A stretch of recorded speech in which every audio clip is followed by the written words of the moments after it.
ini.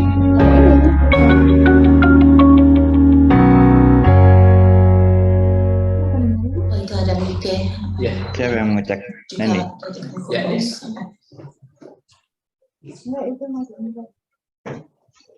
Suara yang dari sini nggak kedengeran? Deltas form where rivers meet the ocean and are naturally shaped by rivers, waves and tides. They are dynamic environments with a high biodiversity, and they also provide fertile ground for agriculture and a river network for transportation. And many deltas have therefore become economically very important through their food production, harbors, industry, and they host megacities. And worldwide, about 500 million of people live in a delta. This intensive human development is putting a high pressure on deltas and has made them vulnerable. And that may become critical in view of future climate change and sea level rise. Therefore, deltas now face a major challenge of their long-term sustainable development. In the hub, Water, Climate and Future Deltas, we aim to find pathways to sustainable delta development.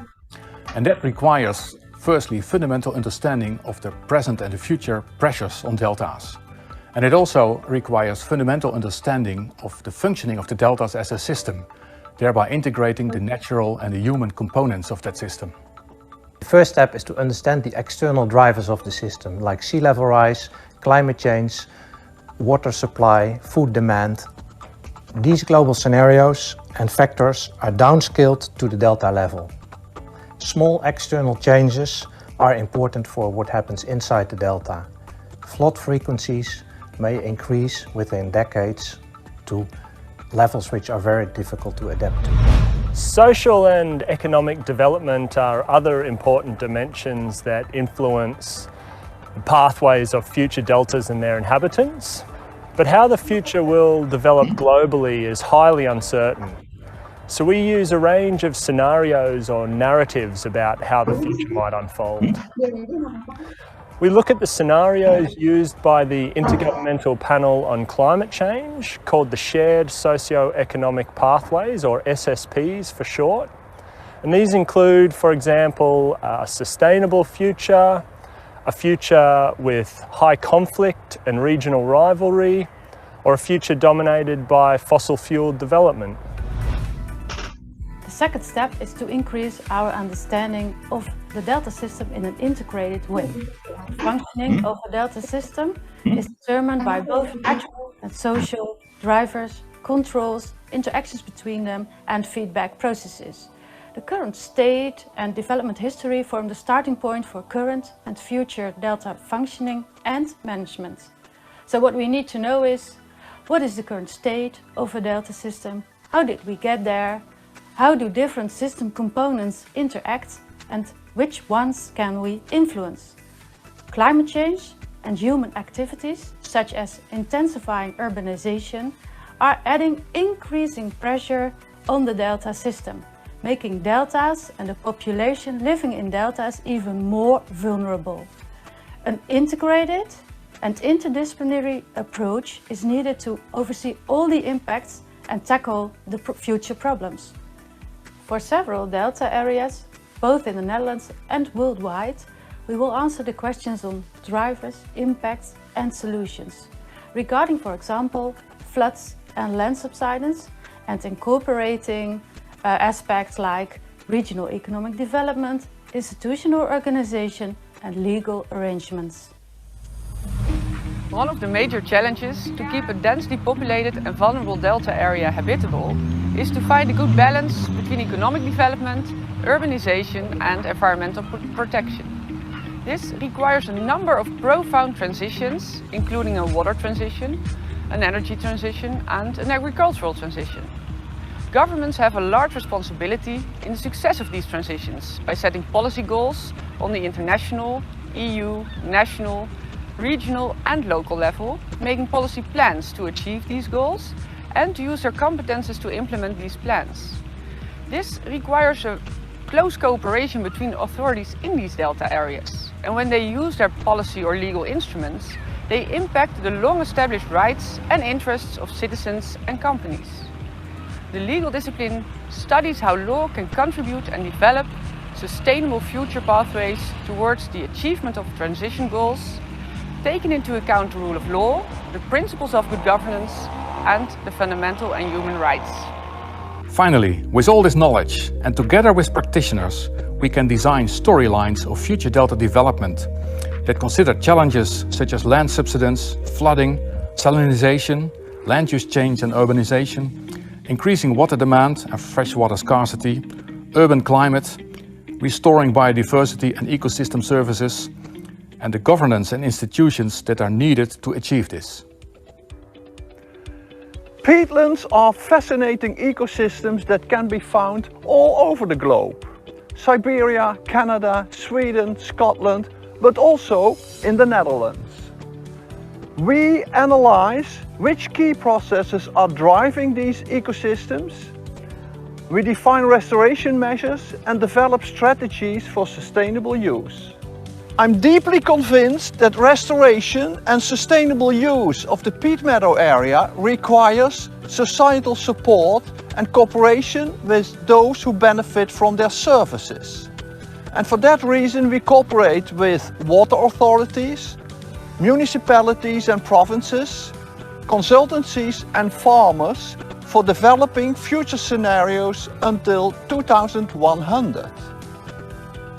Together we co-create future pathways and define necessary measures that take into consideration various aspects that are important for the future and safety of the area. Water management, of course, but also infrastructure, energy, climate adaptation measures and land subsidence. My work is about climate adaptation and decision-making under uncertainty. I use the approach of dynamic adaptive policy pathways to identify how can we adapt to changing climate while considering uncertainties about the future. We explore different sequences of decisions to use that to identify decisions that are robust and flexible and to avoid regret of investment. The approach is used internationally to design adaptive plans and to avoid regret of investments. Together with the people from the hub, we use this approach of dynamic adaptive policy pathways to map what are the options to adapt. We look at which options are physically possible to adapt and which are effective, but also which options are feasible to adapt from a social and institutional context. Mekong Delta is an example of a complex physical and social systems that we often encounter in deltas in developing countries. Our work at the Hub aims to break the disciplinary silos by incorporating different disciplines, including natural sciences, physical geography, and social sciences, economics, law, and governance. With such interdisciplinary work, we hope that we will be able to find climate adaptation pathways that could actually work on the ground. We do that with careful considerations of governance arrangements in different contexts, including social, economic, cultural, and political contexts. We wanted to see that our pathways is not only instrumental, but also addressing very important issues such as social justice, inequality, transparency, accountability, and legitimacy. Only by doing so, we would be able to contribute to the real transformation, improving the well-being of the community and making deltas around the world resilient to current and future threats. This is about deltas, their past development, the present-day functioning and the future pathways. And deltas are also the places where disciplines meet, the natural science and the human sciences. And at Utrecht University, with our many disciplines on board, we are in a unique position to contribute to sustainable deltas. And the Hub provides the platform where researchers from those different disciplines can come together, think about new projects and bring together their knowledge about water, about climate, about deltas, about humans living in deltas. And your expertise likely contributes to somewhere within this process and in this system. And we therefore very much like to invite you to contribute to developing pathways of sustainable deltas and contribute with your knowledge as part of the larger part of knowledge required for delta sustainability.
We can start or wait 2 minutes, 2 other minutes.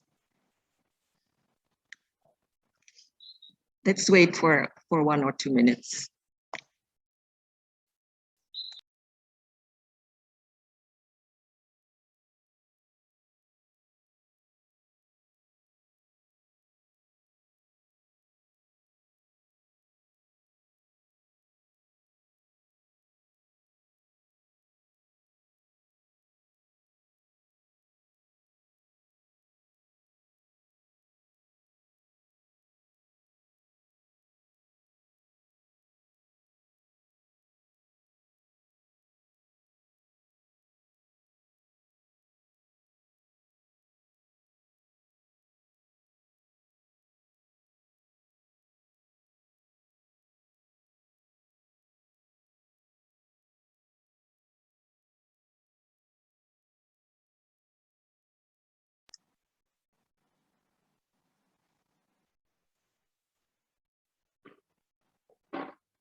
Yes, 10 o'clock in the Netherlands, 3 o'clock in Jakarta.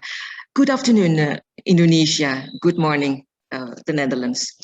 Thank you for joining the launch of the policy briefs dealing with Greater Jakarta floods in times of climate change. My name is Yanti Kusumanto, and I'm speaking from the Indonesian Embassy in The Hague. I'm a consultant and owner of a consultancy based in the Netherlands named TYK Research and Action Consulting. I'm one of the initiators of the policy briefs project besides Vivi Tjok, chairwoman of the task force Livable Cities of the Indonesian Diaspora Network in the Netherlands, and also besides Anissa Trianti, postdoctoral researcher of the University of Utrecht. I'm welcoming you also on their behalf. I firstly would like to cordially welcome our eminent guests who are among us. His Excellency Ambassador Extraordinary and Plenipotentiary of the Republic of Indonesia to the Kingdom of the Netherlands, Bapak Mayervas. His Excellency Ambassador of the Kingdom of the Netherlands to the Republic of Indonesia, Lambert Grijns. Mr. Sarwono Kusuma Atmaja, Minister of Environment in the period 1993-1998.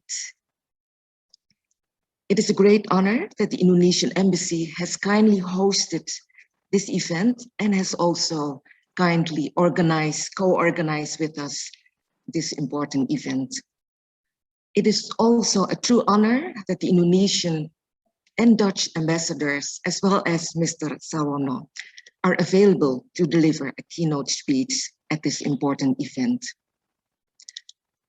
I would furthermore like to welcome Dr. Ahmad Najib Burhani, Acting Chairman of the Social Sciences and Humanities of the recently established National Research and Innovation Agency of the Republic of Indonesia. Also, I would like to welcome Professor Tri Nuke Pujastuti, Deputy of the Social Sciences and Humanities of the Indonesian Institute of Sciences, or LIPI, of the period 2015 until 2022. LIPI, as some of you may know, has become part of the earlier mentioned National Research and Innovation Agency of Indonesia. I also would like to welcome officials of the Indonesian Embassy in The Hague, with whom we have prepared this event together. Secondly, of course, I wish to welcome our distinguished speakers and colleagues, and also all co-authors with whom we have worked so hard the last year to produce the policy briefs you are going to hear about today. And last but not the least, I would like to warmly welcome all of you, all attendees in Jakarta, in The Hague, or in Indonesia and beyond. It's exciting to see that many people are interested in this event, which indicates that this issue is a concern to many, if not to all of us. How does the event look like? I'd like to introduce you on the program. First, we will have 3 keynote addresses by the Indonesian and Dutch ambassadors and by Mr. Sarwono Kusuma Atmaja. The keynote speeches will be followed by short presentations of the 6 policy briefs. They are short because, after all, it's a launch. So this event does not present a full-fledged discussion about the policy briefs. The presentation are followed by Q&A and discussion, and then the time has arrived at the culmination of the event, of course, namely the actual launch of the policy briefs. Subsequently, or finally, a closing of the event will follow. Yeah, before we proceed with the keynotes, I would like to share some housekeeping rules. Perhaps Julia could show the slides. Julia, could you please show or share the screen where these are mentioned?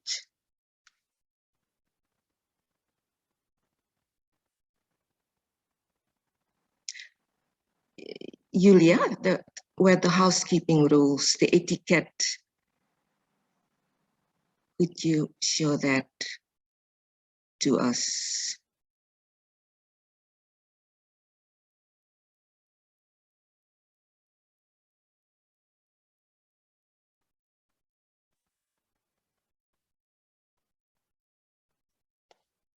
Well, as you can see here, yeah, if you do not have to speak, keep your microphone muted. And if you do not want to be recorded, then you can, how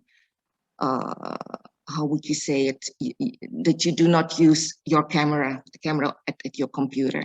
I think those are the two most important rules. There is also information that I should share, and that is that there is a Google form you may have. Here it is. Please, during the webinar, along the webinar, along the time, do not forget to fill the presence list. So we would have an idea of who have attended the event and who are interested in the policy briefs. I think those are the most important rules. So let us proceed to the program. Thank you, Julia, for sharing the screen. Yeah.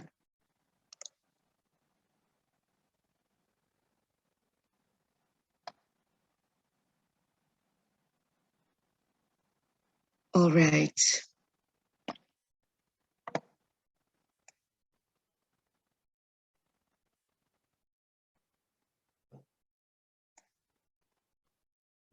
Dear audience, I think I have to look for a note that I should use actually for introducing the keynote speakers. I'm sorry, I have to look for it. Well, that's a more a technical issue. I will proceed with inviting Bapak Mayervas, Ambassador of Indonesia to the Netherlands. Bapak Mayervas has started functioning in the Netherlands in November last year. His previous roles was, among other ones, as ambassador in Vietnam and also as Secretary General of the Indonesian Ministry of Foreign Affairs. Pak Mayervas, the floor is yours. Thank you, Bu Yanti. Assalamualaikum warahmatullahi wabarakatuh. Bapak Ibu di Indonesia, selamat pagi dari Belanda. Others who present in Nederland, guten Morgen. Yang terhormat Bapak Sarwono Kusumatmaja, selamat pagi Pak.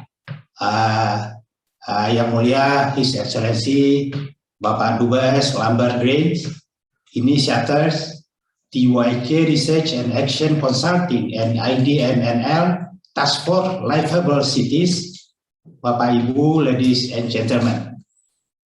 Jakarta is home to about 11 million people, but it lies in a low, flat basin, averaging 7 meters above sea level, whereas 40% of its area, particularly northern areas, is below sea level. At the same time, 13 rivers discharge water into Jakarta Bay. The city is by nature prone to flood. Nevertheless, as stated correctly in the policy brief, there is no single cause of flood disaster in Greater Jakarta. In my view, this policy brief is launched in a critical moment. As flooding problem in Jakarta intensifies, we need to include another context in dealing with the floods, climate change. The impact of climate change are right before us. For an experienced country such as Indonesia, the challenges are, among others, rising sea level, cyclical changes, and increasing frequency of natural disaster. Last July, the world witnesses a severe flood happened in Western Europe, Germany, Belgium, and also part of Switzerland, French, Luxembourg, and also here in the Netherlands, part of northern, I think, in Netherlands. The flood caused by extreme rainfall that surprisingly happened in the summer. Also last July, heavy rain with a thunderstorm have caused severe flood in part of London. Just weeks ago, a flash flooding caused by Hurricane Ida caused a tremendous loss at US East Coast. Meanwhile, in Jakarta, the flooding problem remains and even intensified due to climate change, among other the rise of the sea level and intense rainfalls. Many experts have said the deepening of climate emergency will likely make extreme rain even becoming more common. This is a wake-up call for all of us. Bapak, Ibu, Excellencies, ladies and gentlemen, I would like to express my sincere appreciation to the TYK Research and Action Consulting, IDNNL, especially Task Force, Livable Cities, and all the contributors for initiating the policy brief dealing with Greater Jakarta flood in times of climate change. In my view, the policy brief has been formulated comprehensively and would be a very valuable contribution to Jakarta flood adaptation and mitigation effort. Some important key points from the policy brief that I believe need to be highlighted are: first, to always take a climate change as a factor in everything, including in Jakarta flood adaptation and mitigation effort. Policy brief 4 goes beyond by mentioning the importance of build synergies of climate adaptation and sustainable development goals and disaster risk reduction. Second, to include nature capacity in building flood resilience and adaptive capacity. Policy brief 2 elaborate on this and recommend to combine the infrastructure approach, socio-institutional approach, and ecological approach. Lastly, is to ensure collaboration of all stakeholders from the community level up. Policy brief 5 discuss multi-stakeholder platform to work together in problem-solving action. Excellencies, ladies and gentlemen, the issue of climate change is a priority of government of Indonesia, who remains highly engaged in this issue and commit to be part of the solution and to lead by example in greener growth, clean energy, and climate actions.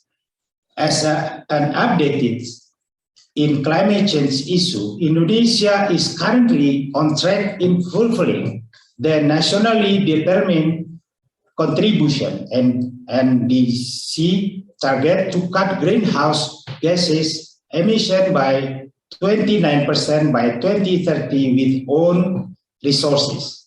We could achieve even more, up to 41% NDCs target by 41% with international support, be it multilateral, regional, or bilateral. Indonesia and the Netherlands have always been close partners.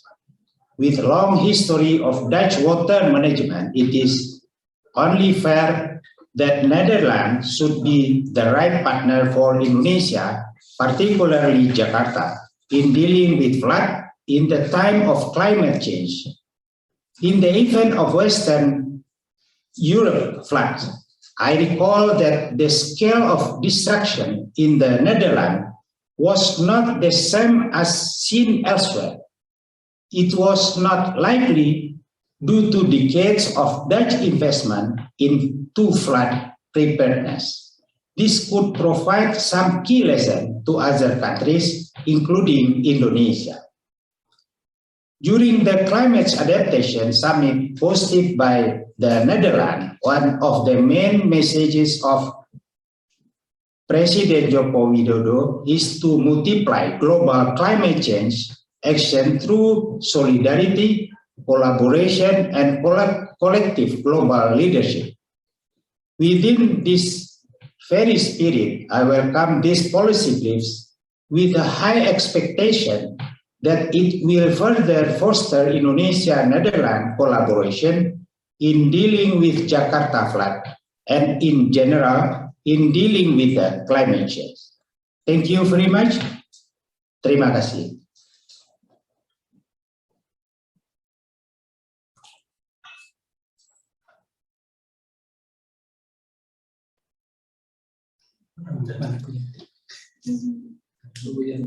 Silakan Ibu Yanti.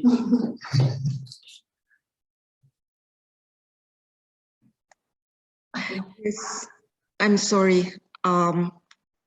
That was another technical issue.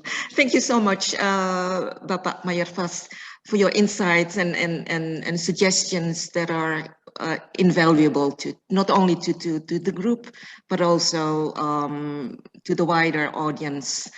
I would like to proceed to the keynote, the next keynote that will be delivered by the ambassador of the Netherlands in Jakarta, Pak Grijns, Pak Lambert Grijns.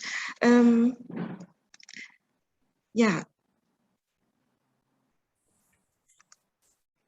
His Excellency Lambert Grijns has begun his function as ambassador in Jakarta in 2019, and prior to that period, he was a diplomat in Vietnam, Rwanda, and Costa Rica, and also ambassador to Nicaragua.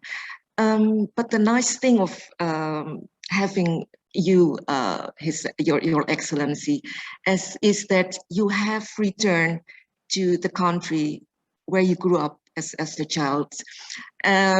So we are grateful that you have made time to deliver your keynote. The floor is yours, Your Excellency Grijns.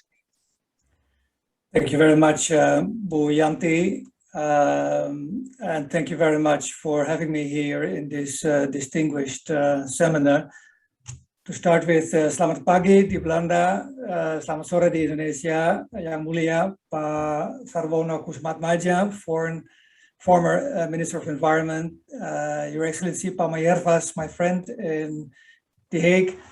Goedemorgen, distinguished members of the panel, speakers here in this seminar. Let me first, Bu Yanti, make sure that is my sound, the sound of my voice, is it good? Can you hear me well? Yes, no very good. Technical errors, because I will be speaking for a while and I don't want you to be bored with bad technicalities. So thank you very much for having me here. And it's a subject which I very much like to speak about, but because water is something which is part of our daily life. You cannot live in Jakarta and not be an expert on water. And you cannot live in The Hague or live in the Netherlands and not be an expert on water, because water is all around us and we have to face water every time. And thank you, Pak Mayervas, for already mentioning the floods which we had in Germany and Belgium and in the Netherlands as well last July, and also for referring to the Ida floods in New Orleans, because these are the elements, the problems of our daily life which we are facing. Let me go back to the month of July. What is it? 2 months ago in the Netherlands. Of course, we were lucky that the rains, most of the rains fell above or over Germany. So we had, basically, we were lucky. Still, I think there was another reason why we can say that in spite of this extreme natural phenomena, that the Netherlands escaped from serious flooding last July. So a part of sheer luck, there was another reason. And of course, common knowledge is that the Netherlands has been dealing effectively with the threat of water since ages, since farmers started to reclaim land and construct polders over like 700 years ago. But I think we can also say that there was another reason, especially that we managed to draw conclusions, to learn the lessons from the last time we were facing major floods in the Netherlands, and that was about 25 years ago. We had very, very severe floodings in the year 1990, and in the 1990s, in the mid-1990s. And as a result of that period of floods in the Netherlands, we introduced a new way of thinking. We didn't want to try to get rid of the water as soon as possible anymore. No, we changed the paradigm, we changed the thinking. We wanted to keep the water, to retain the water, by basically creating room for rivers. So by widening the rivers, like in the 60s, we tried to put everything in canals to get rid of the water as soon as possible. But now we have, since the 90s, worked on creating space, room for rivers. So river widening, in addition to dike improvement, became the important elements of our current and future plans related to flooding. So in this way, we became able to store and to drain more river water, and we got better equipped to deal with the consequences of climate change. Now, we are still very vulnerable as the Netherlands to rising sea levels and to climate change-induced extreme rainfall. So the future will be difficult. We see that our land it will be difficult to manage as land is scarcely available, and we will have housing shortage. So the land, well, you know, the Netherlands is a very small country, very densely populated. So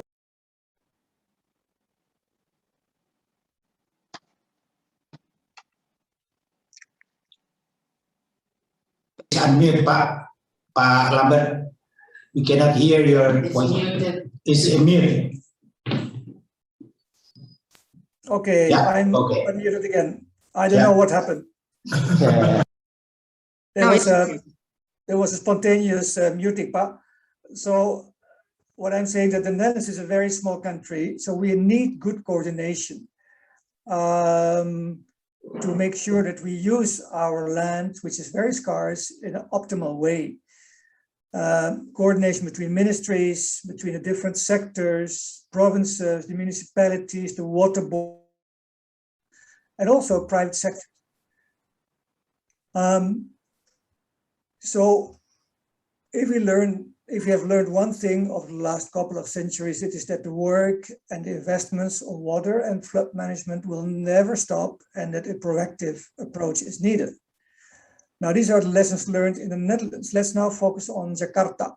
And maybe, Julia, maybe you can share with us one of the first picture. I asked, yeah, this is the picture which we all know, I think, the banjir in Jakarta. This actually, I think, is in Pluit, a picture taken by one of my colleagues, Karel, who used to be the water expert in the embassy. Now, we all know that Jakarta is a low-lying city that is flooded every year during the rainy season. And the struggle with water, of course, will only become more problematic due to climate change and rising sea levels. That's good. If I may have the second slide, it's good to see that there is we get some sense of urgency. This is the front page of Compass of, I think, maybe 2 weeks ago. And it shows the place, well, kota-kota yang terendam di masa depan. So it shows where we can expect cities or even whole regions to be drowned by sea level rise, but also by flooding from rivers. So we see more and more awareness, and I will come back to sea level rise. But let me focus on Jakarta.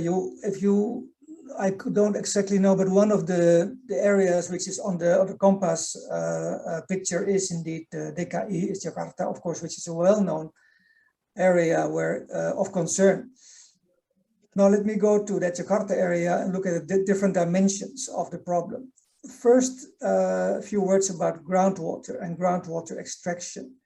It was good to hear that the governor, Pak Anies, in a recent interview in a local newspaper, he finally drew attention to the exploitation of groundwater.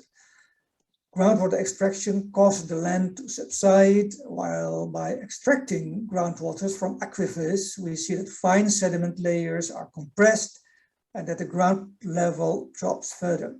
So the annual decrease is on average like 7.5 centimeters, with peaks to up to 17 centimeters in some coastal areas. And you see in the picture that the process started around somewhere in the 1970s.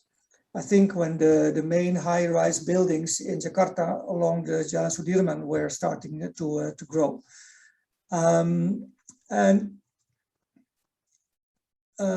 Although the rate of subsidence is slowing down, we know that the process will continue. It will continue actually at a very dangerous pace if there's no serious action taken. So an adequate drinking water network would indeed contribute significantly to reducing groundwater extraction. But we also know that about 40% of inhabitants of Jakarta have no connection to a drinking water network. Now, of course, there's a lot of discussion in the press, on social media, about who is to blame. People always like to blame the government. But I think it's too easy to just say that the government is not acting, because this is a city with, well, I think the city proper is 17 million inhabitants, but the bigger city is like 30 million plus inhabitants, which has a lot of problems.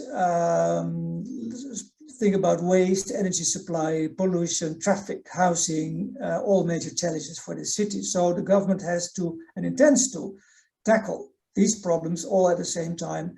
But some problems or some challenges, such as public transport or transport and infrastructure in general, attract more attention than other challenges. Ambassador Reins, we have to keep track of the time, please. Yeah, all right. Yeah, so I don't think we simply need to look at major infrastructural solutions, but we do have to look at the various aspects of the problem, which is basically a quantity problem, flooding. It's a quality problem, and it has to do with flooding from the sea, and it has to do also with the nature, environmental aspects. Now, if you look at flooding, think in terms of river basin management. Daerah aliran sungai, an Indonesian concept, I think very, very helpful and very strong in Indonesia. If you look at what's happening in the Puncak area, thank you, Bu Yanti, you referred already to me living here in the past. In the past, the Puncak was green. Now the Puncak is built with houses, which means that the water is being discharged much more rapidly than before. The other thing is the overabundance of asphalt. Everywhere in Jakarta, people have asphalt or tiles, a problem which you also see in the Netherlands. So we have a quantity problem. We also have a water quality problem. not only the waste which you see in Jakarta, but also the pollution by grey waters, biochemical pollution, etc., in the Jakarta Bay. We see flooding from the sea. Everyone, and I think there will be more presentations on that, know the NCICD, the National Capital Integrated Coastal Development Program. But there are also other elements which I just want to highlight quickly, which is building with nature. The picture which you see here is the EcoShape project in the Mak in Java, where we want to find innovative ways to adapt, to advise how to adapt to the new reality. And one of the solutions can be found in nature. It's a very interesting example. You see across the globe, we are increasingly using nature as a model, from architecture to medicine and from energy to infrastructure. And of course, the approach is not new, but with climate change resulting in more severe water challenges, such as floods and drought, the call for more resilient, nature-based solutions gets stronger. And this is a very interesting program near Semarang in the Mak area, where you see that the mangroves, for instance, play an important role. Now, I don't have much time, I suppose, but there are elements also of water and agri-food, where soil fertility, soil moisture, water buffering capacity and irrigation are extremely essential elements. I can talk for hours about the Netherlands being a very densely used country in terms of coastal and inland navigation. It's one of the most, I think, highly used countries in terms of inland waterway and transport. We have the ports, we have, again, as I started with, the challenges of sea level rise and increased water levels from the rivers. My major point here, I think, is, maybe we can go to picture 5, is we have to bring together the most important stakeholders, and then you have to start with the people. If you start with people, these are the most important stakeholders. So start from the individual and start planning from what people need and where they are and what are their capabilities to help generate solutions.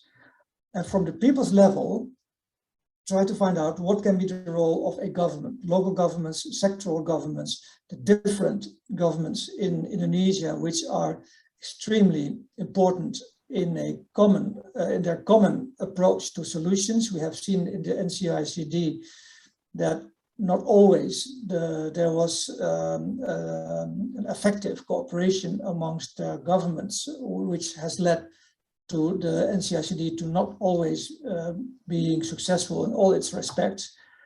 So an integrated approach by all stakeholders involved in a multi-sector and a long-term approach is what is necessary to tackle complex problems such as flooding in Jakarta. So long-term approach, maybe I can call it a holistic approach. Thank you very much, Boyanti, and the floor is back to you. Thank you. Thank you, Ambassador Grijns. Yeah, we have heard how fast Ambassador Grijns' experiences, but also his interest in water management. That is clear. Thank you again, Ambassador Grijns. I would like to proceed to the next keynote speaker, Mr. Sarwono Kusuma Atmaja. Bapak Sarwono is in the past has, or until now, in the past has. Do you hear me clearly? Yeah. Okay. It's interrupted, yeah. Yeah, it was interrupted. Okay, I will start again. Yeah. Mr. Sarwono Kusuma Atmaja assumed various ministerial posts in the past. He was Minister of Environment in the period 1993-1998 and before that, after that period, I believe, Pak Sarwono, Minister of Administrative and Bureaucratic Reform, and another ministerial post was as a Minister of Maritime Affairs and Fisheries. And currently he's chairman of the Advisory Council for Climate Change. Pak Sarwono, saya persilahkan waktunya. Thank you, Bu Yanti, for inviting me to this very interesting policy brief launch. I'd like to convey my greetings as well to Excellency the Ambassador of Indonesia to the Netherlands, Pak Meijer Vas, and also the Ambassador of the Netherlands to Indonesia, Excellency Lambert Heijns, honorable presenters of policy briefs. I'm very happy to hear positive vibes, let's put it that way, being brought by the speeches of our two ambassadors.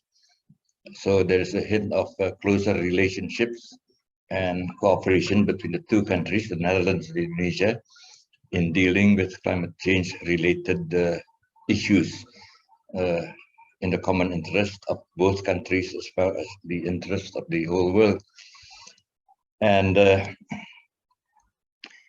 I'm also honored and pleased to be given a chance to listen to a group of eminent scientists who will be presenting us with their policy briefs in this launch. And so it's my pleasure now to present my keynote speech as follows. Please, next page on the, yes. The Greater Jakarta Flood Management System has proven to be, to some extent, successful in tactically responding to past experiences. I'd like to stress the word tactical, so it was not a management system which was well grounded in the basics of water management, but it was a reaction to what has been experienced. But in the future, I think we have to be more meticulous in managing our water management issues, because we cannot rely on past experiences. Plans of the future, which are now being finalized, will have to be reviewed due to recent increasing severity as well as frequency of climate change driven hydrometeorological disasters affecting human settlements across the globe. Next, please.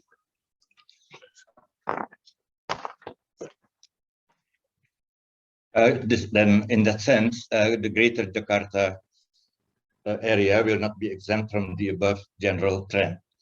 Severe flooding and sea level rise will manifest themselves beyond what has been predicted. Added to the above, which will befall all coastline human settlements, Greater Jakarta will face a risk of land subsidence caused by uncontrolled, among others, by uncontrolled depletion of deep aquifer. Subsidence can also be caused by geological tectonic plate movements as well. There is evidence of a creeping disaster where the north coast of Java, including Jakarta Bay, is tilting northwards and downwards as a result of Australia's tectonic plate movements. Next.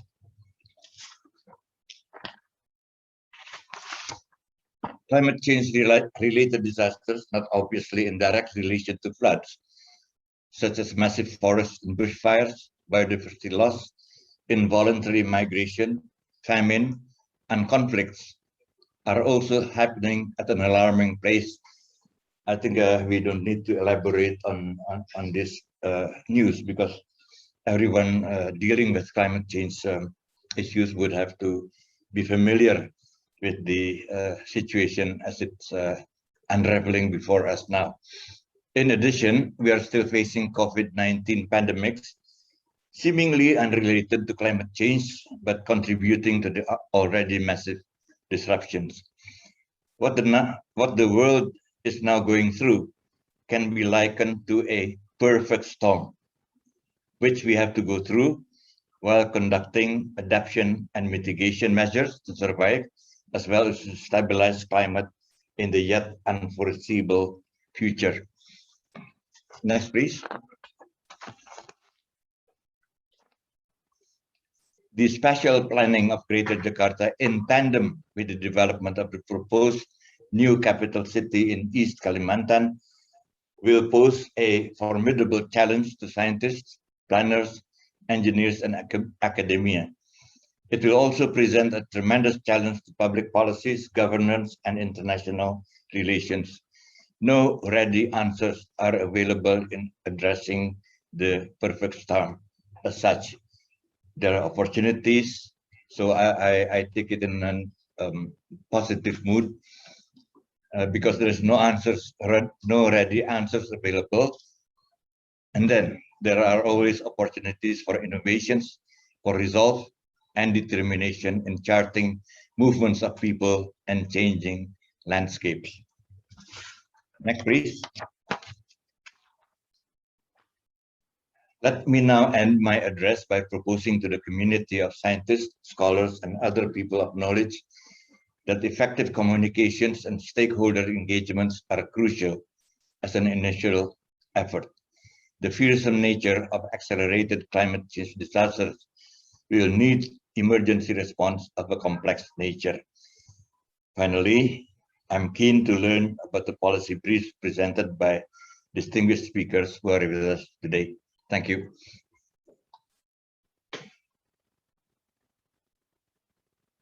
Thank you.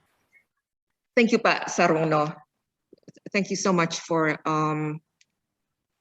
your ideas, but also for your advice, in particular, particularly addressed to the group of scientists and researchers.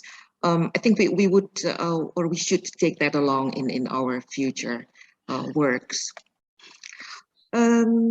Yes, we have to proceed, and I think to the most exciting program or part of the program, and that is talking or presenting the policy briefs that have been produced by our group. I would like to briefly introduce the 6 policy briefs. Yes, here you see the slides already. Yeah, why do we need these policy briefs? These policy briefs are intended as a response to the increasing impacts of flooding in Greater Jakarta. And the more recent flooding, they have actually revealed the vulnerability of the Greater Jakarta floods.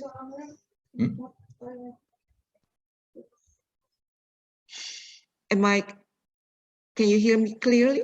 Okay, yeah. Well, the core message of the 6 policy briefs is unanimous.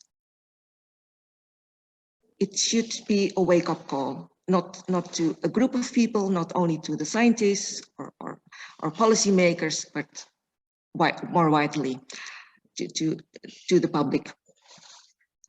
Climate change requires novelties in understanding floods, and this has to do with the context, of the occurring recent floodings, and the context is very much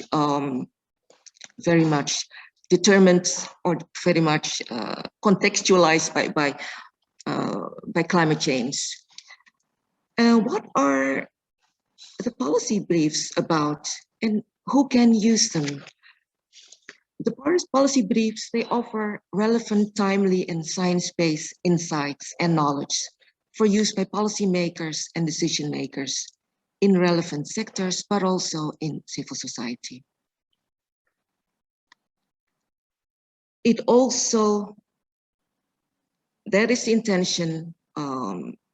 It also fosters further discussion widely in the public. The first policy briefs is about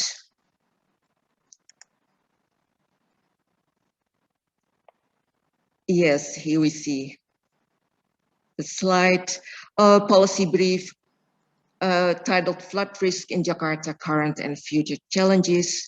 It discusses what the climatic and socioeconomic drivers and governance challenges of the current and future flood risk are, and it focuses on the question how future flood risk look like on the different scenarios.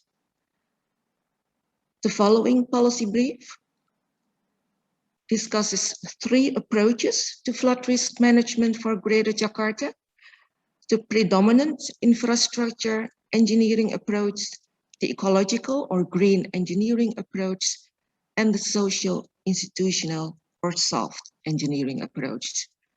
And based on a review or on an assessment, a recommendation will be provided. The third policy brief is working towards an adaptive spatial planning policy for flood risk management in Greater Jakarta. Yeah, an awareness of the flood risk challenges and the availability of appropriate flood risk management measures, as discussed in a second policy brief, may not be helpful unless strategies are in place to reduce flood risk. And a spatial planning policy is one such potential strategy. And this will be discussed in the third policy brief.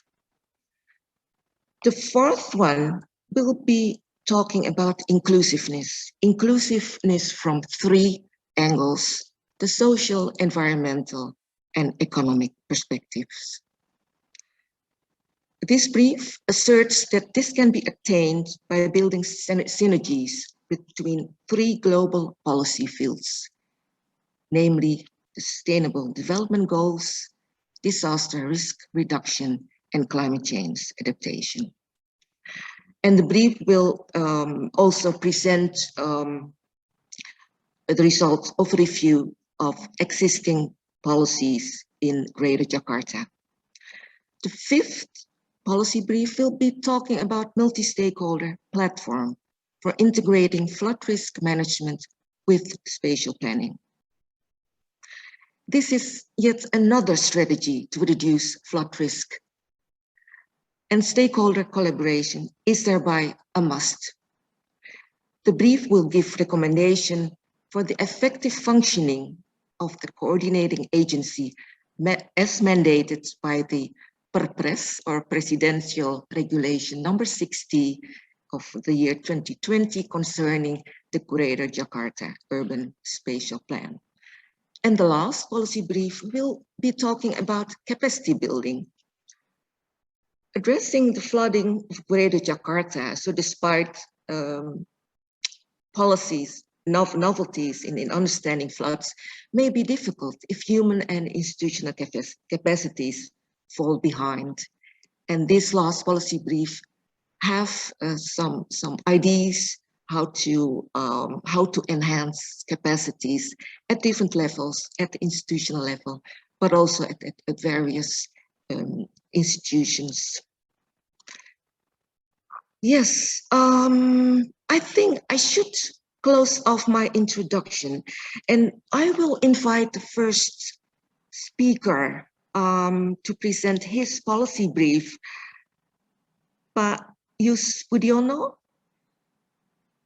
Yeah, the time is for you. The floor is yours. Pak Yus Budiono, Dr. Yus Budiono is from BPPT. And yeah, I think I should leave it at that. Please, Pak Yus, the time is yours. Thank you, Bu Yanti, and everyone. Yes. I would like to present the policy brief number 1. Bismillahirrahmanirrahim. Ladies and gentlemen, thank you for your presence. On behalf of Team 1, I, Yus Budiono, will present the summary of our title, policy brief number 1, entitled Flood Risk in Jakarta, Current and Future Challenges. My peers are Piniwi Jayanti, Miga Makanika Julian, and Siswanto. Next. This summary will highlight in the end. I will show in the end of this presentation that this summary will highlight border system that is in the intersection between the Netherlands and Jakarta on how we manage flood, the country and the city. This is how we develop a flood risk map. In this team, we focus on how flood risk is able to be quantified and be presented in monetary units. So risk is not something virtual. It's not 0 to 1. It's not low, medium, and high, but it is presented in monetary units. Hence, it will be helpful in decision-making process. Flood risk is a synthesis, you may see in the presentation, is a synthesis of 3 elements, which are the hazard, exposure, and vulnerability. But Yus, can you please speak more loudly?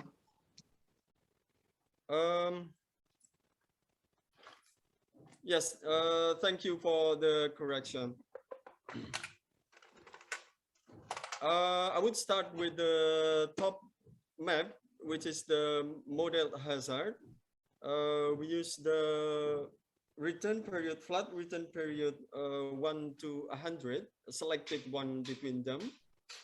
And on the second map, I hope now my voice is clear. Yes. The second map, sorry, go back to previous map.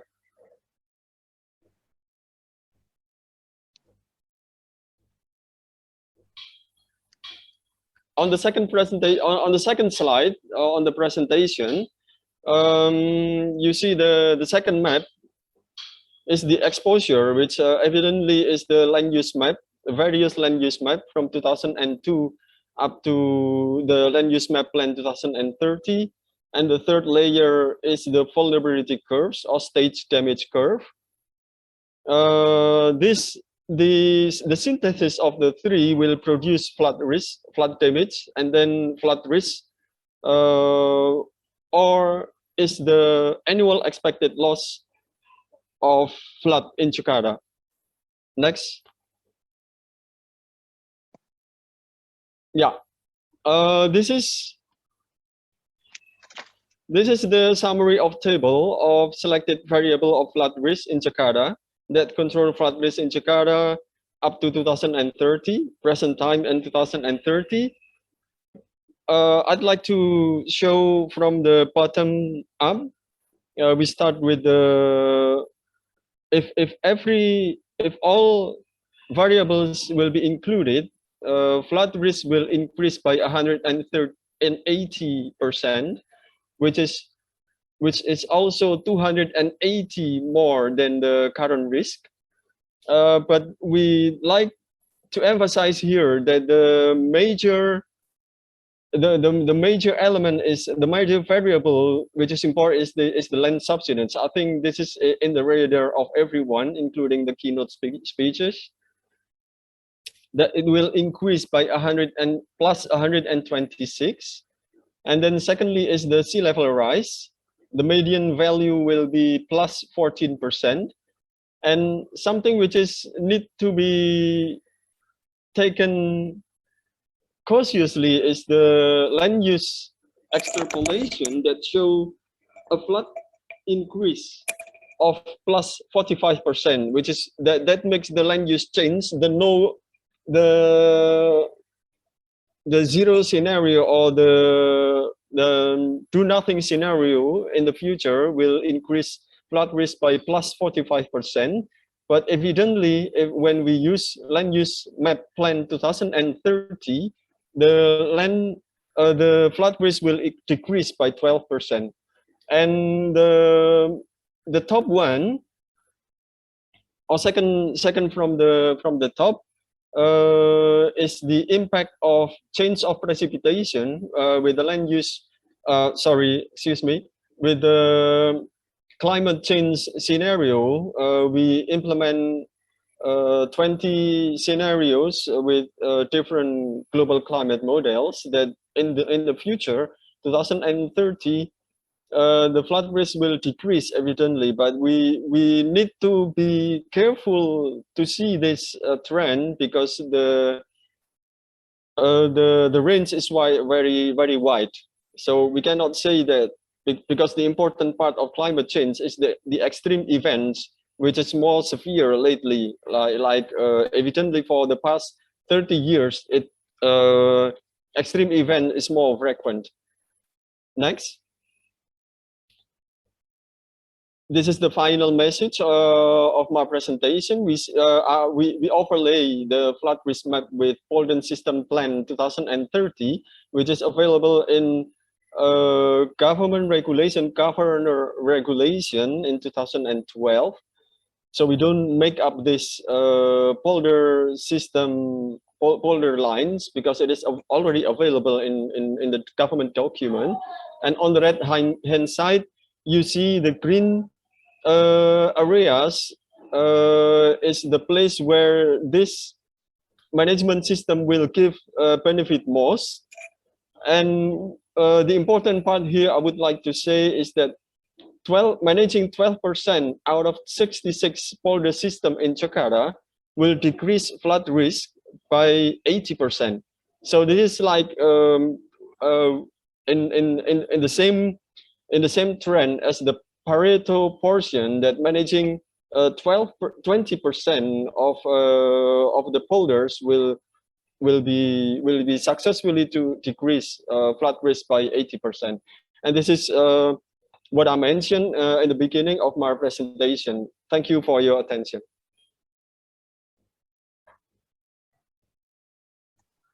Thank you, Pak Yus. You're welcome. Yeah. Let's proceed to the second policy brief. This will be delivered by Professor Hadi Susilos Arifin of the Bogor Agricultural University, IPB. Please, Pak Hadi, the floor is yours. Thank you, Ibu Yanti. Can you see my presentation? Not yet, Pak. Okay. It's coming. Yeah. Yes, there it is. Okay, good morning for participants in the Netherlands and other European countries. Good afternoon for participants in Indonesia. I am Hadi Susilos Arifin as an author, and with Kaswanto, Tanti, and Bramka as co-author. We composed Policy Brief 2 with the title Alternative Measure for Flood Risk Management in Jakarta. And flooding in Jakarta has three combined causes: high rainfall intensity in Jakarta area itself, runoff from the upper stream areas, and high tide, also known as rogue floods. And the policy brief has two aims. The first, to enable stakeholders to follow up on the result from studies on existing flood risk reduction measure in Jakarta. And the second one, to propose two alternative action or ecologically and social institutional measure that to be implemented in the form of policies. And these policies should be followed by good governance and effective budgeting by the government. Same with many countries, Jakarta was starting to shift their flood risk management strategies from structural approach. That is river strengthening and dredging, embankment, flood canals, and seawall. Two non-structural measures, such as restricting development, whether in the upper stream or in the middle stream areas of Ciliwung watershed. And the infrastructure approach needs to be accompanied by the integrated ecological and socio-institutional approach through a pentahelix synergy between the academy, business, government, community, and media, or ABGCM stakeholder types. And several policies and action have been taken by both the local and central government to reduce the risk of flooding in Jakarta. However, the action are carried out on project-by-project basis, rather than using a holistic planning approach that refer to short, medium, and long-term roadmap. Therefore, infrastructure are still necessary for some stretches of the rivers in Jakarta, but need to be accompanied by ecological and socio-institutional measures. Recommendation of a policy brief number 2 is concerned to an ecological and socio-institutional measures. We propose 4 strategies respectively. The ecological measures, strategy 1, is managing watershed in holistic perspective. It has priority on institutional in terms of implementing coordination and leadership to conduct policies holistically. And strategy 2 is managing flood disaster from the upper stream. This priority on investment in terms of developing conservation areas and infrastructure to slow down the water flow. And strategy 3 is managing flood risk from rain. The priority on spatial technology in terms of developing early warning system and mitigation adaptation for forecasting the amount of rain. And strategy 4 is managing flood risk from the downstream and the priority on conservation in terms of raising awareness and policies to protect coastal boundaries.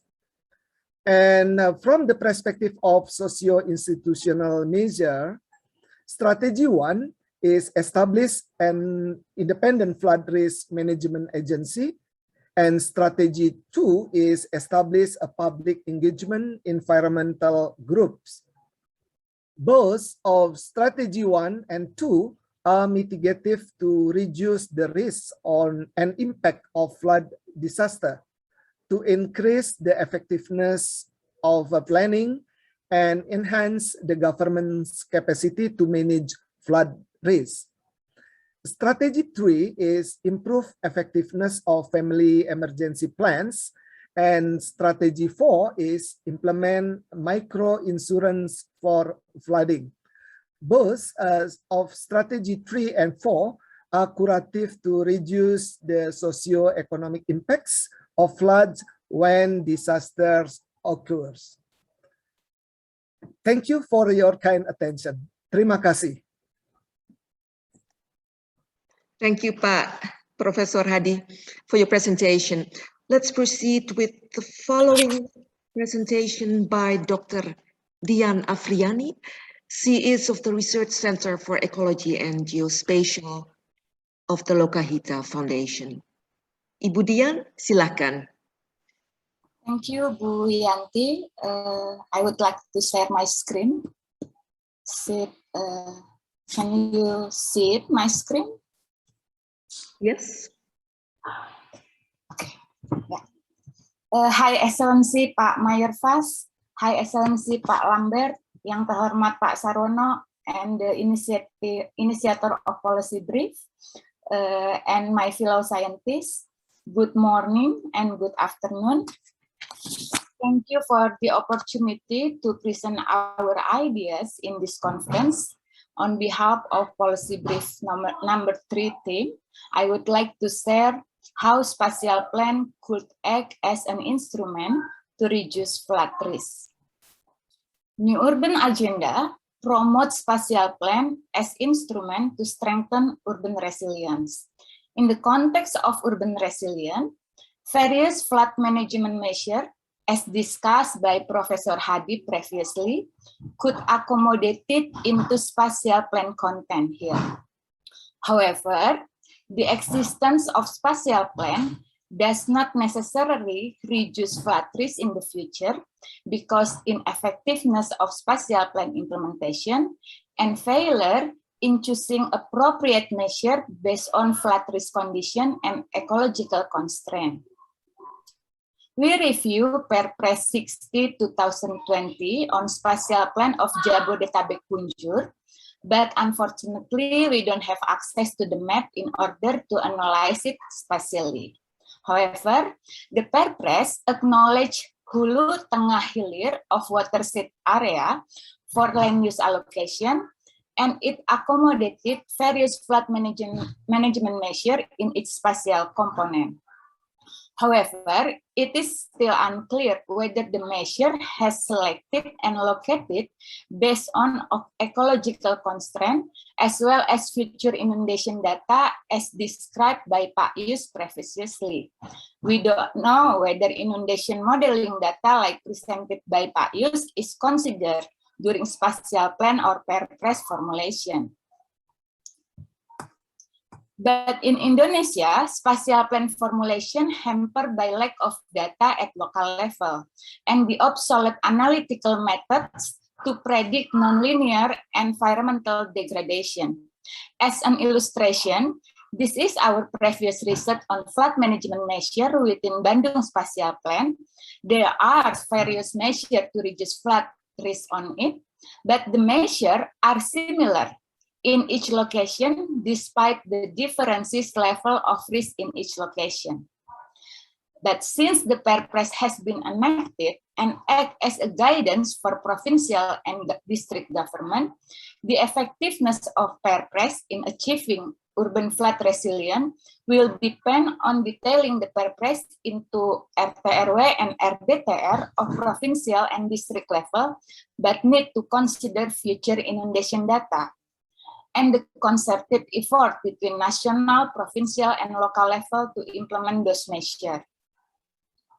Therefore, we propose two recommendations. The first, of course, revision of RT/RW and RDTR at provincial and kabupaten kota level to adjust with the Perpres content. And the second, the improvement of spatial plan governance, which include three things. Governance on the plan formulation, need to use eco-regional approach instead of jurisdictional or administration approach, and ensure data availability. And governance on space utilization need to ensure plan implementation will be doable within fiscal capacity of each government hierarchy. And the last, government on space utilization control need to improve law enforcement against spatial violation. Thank you, Bu Yanti. That's from our team. Thank you, Ibu Dian. Yes, we have arrived now at the time that we could or we can have a break for, let's say, 5 minutes virtual break, and then afterwards we will proceed with the last three policy briefs. So let's return to our Zoom room in 5 minutes from now. See you later.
everyone.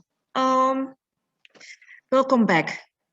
Yes, let's proceed with the fourth policy brief. And I would like to invite Ibu Gusti Ayu Surtiari of the Indonesian Institute of Sciences, LIPI. Ibu Ayu, please, the time is yours. Yeah, thank you, Bu Yanti. Good morning for the participant in Netherlands, and good afternoon for the participants in Indonesia. On behalf of authors and co-authors of Policy Brief 4, I am Gusti Ayu Surtiari from LIPI. We'll present key messages and recommendations of our Policy Brief 4. Here is the authors and co-authors. As you see here, we are consist of researchers and practitioners from the Netherlands and also Indonesia. Okay, so the key message of our policy brief is based on we recognize that the intervention in the Greater Jakarta's flooding problem need to be more inclusive from social, economic, and environmental perspective. A potential approach for such inclusive interventions is the integration of the Sustainable Development Goals, disaster risk reduction, and climate change adaptation. Then the question is, why is the integration key for the inclusiveness? We argue that the SDGs enhance development to be more socially, economically, and environmentally inclusive. And Jakarta will not achieve sustainable development unless flood risks are effectively managed. And the RR is therefore very crucial. The loss and damage which might result from climate-driven flood can hinder sustainable development. The RR should therefore go hand in hand with climate change adaptation. At the national level, Indonesia is committed to implement these international policies, but concerns have remained on how to integrate them into real action.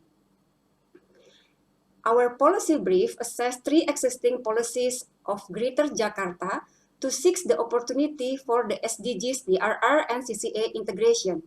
So we take 2 policies and 1 presidential regulations, namely Regional Midterm Development Plan 2017-2022, DKI Jakarta Regional Spatial Plan 2030, and Presidential Regulation number 60 and 2000 concerning our Jabodetabek Punjur Urban Area Spatial Plan, or we know as a Perpres number 60 2020.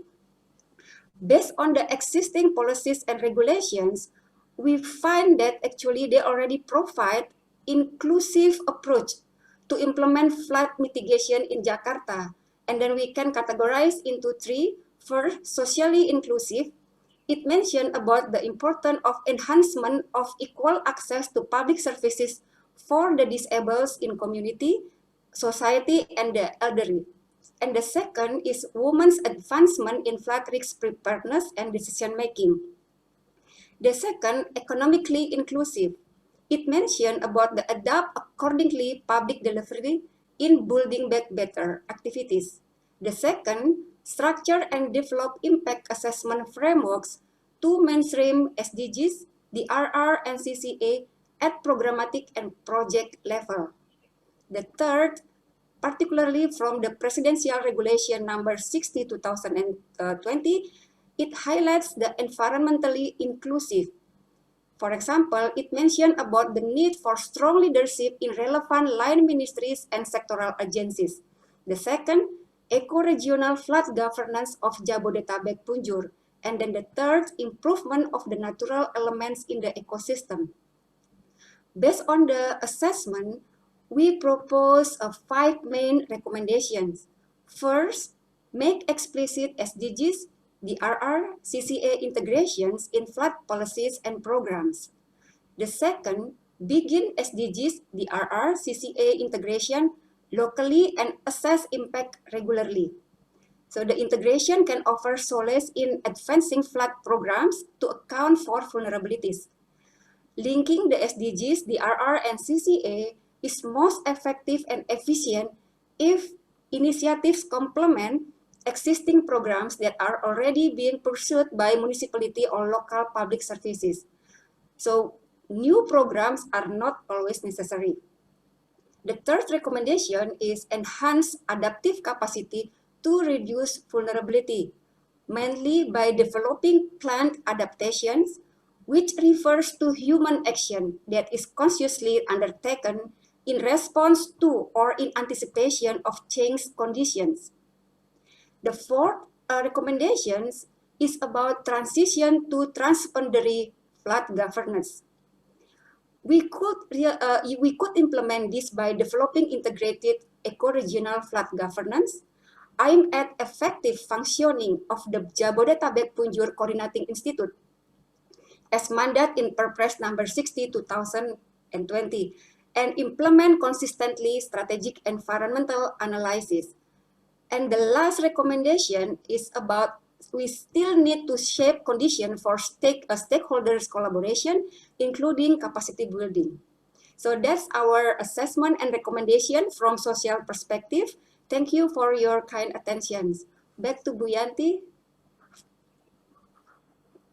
Thank you, Ibu Ayu, for presenting the fourth policy brief. Let's proceed to number 5, policy brief number 5. This will be presented by Dr. Ari Samsura of the Radboud University in Nijmegen, the Netherlands. Pak Ari, silakan.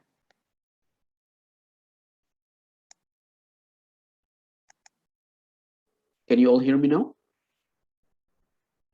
It's my presentation. Can you see my presentation? All right. Yes. All right. Thank you very much indeed. Good morning and good afternoon. Assalamualaikum warahmatullahi wabarakatuh. My name is Ari Samsura, and I'm a senior researcher and lecturer at Radboud University in Nijmegen, the Netherlands. And together with my esteemed colleagues, Ibu Yanti Kusumanto from the TYK Research and Action Consulting, also Ibu Anissa Trianti from Utrecht University, we formulated the policy brief to deal with the Greater Jakarta floods that focuses on the importance of integrating flood risk management with spatial planning to enhance flood resilience.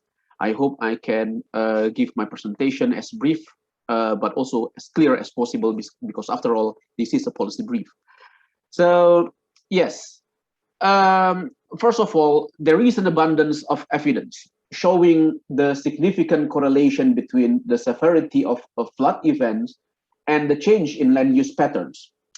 Undoubtedly, proper spatial planning would provide a clear guidelines for using available space, which includes land, water, and also air, so that it can accommodate human activities in a sustainable way. And the previous policy brief presented by Dr. Dian already explained it in a clear and detailed way. But a comprehensive and cohesive spatial planning that include important measures for flood risk management certainly requires effective collaboration between different actors from different sectors and also disciplines.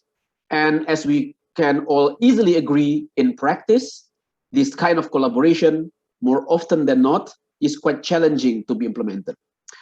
The highly fragmented institutions and stakeholders, imbalance of power and interest between or among those stakeholders, the ineffective mechanism for shared and collaborative decision-making, and the lack of clear instruments to manage conflict that arise among the stakeholders. All of them have been recognized as the main institutional barriers to implement multi-stakeholders collaboration schemes. In order to deal with those barriers, especially in the context of Greater Jakarta floods management, we formulated several recommendations as follows. First, we think that it is important to adopt an adaptive spatial planning policy as the foundation of the Greater Jakarta flood governance based on eco-regional characteristics of the watershed rather than merely on the administrative boundary, which is also already indicated in the previous policy brief. By doing this, the fragmented approach and strategies of different sectors could expectedly be reduced.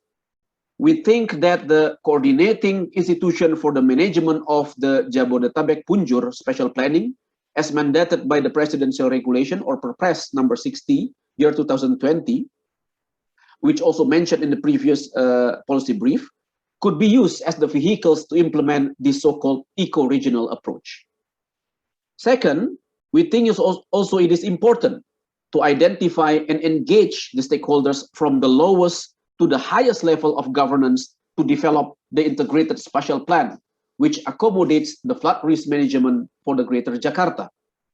The stakeholders should represent relevant sectors and include public authorities from different agencies, community groups, academics from relevant disciplines, and also the private sectors. And this stakeholder identification can be conducted at a particular governance level for a specific decision-making process. But it should start from the lowest level in the community, who most of the time is the most impacted stakeholders in the case of flood events. Third, we also strongly recommend the use of evidence-based policies and programs supported by the strong scientific analysis in developing the comprehensive spatial plan for the Greater Jakarta that integrate flood risk measurements for the area. This means that a strong interlinkage and communication between scientists, policymakers, and practitioners, including the community, should certainly play an important role. Our fourth recommendation is to synchronize the roles and responsibilities of different stakeholders, both vertically and horizontally, in order to integrate flood risk management with spatial planning in Greater Jakarta. To ensure this, we need to have a coordinating institution, such as the one that mandated by the Perpres 60 number 2020. And but this should be supported by clear authority, as well as sufficient and appropriate resources, including budget, technology, and also capable manpower.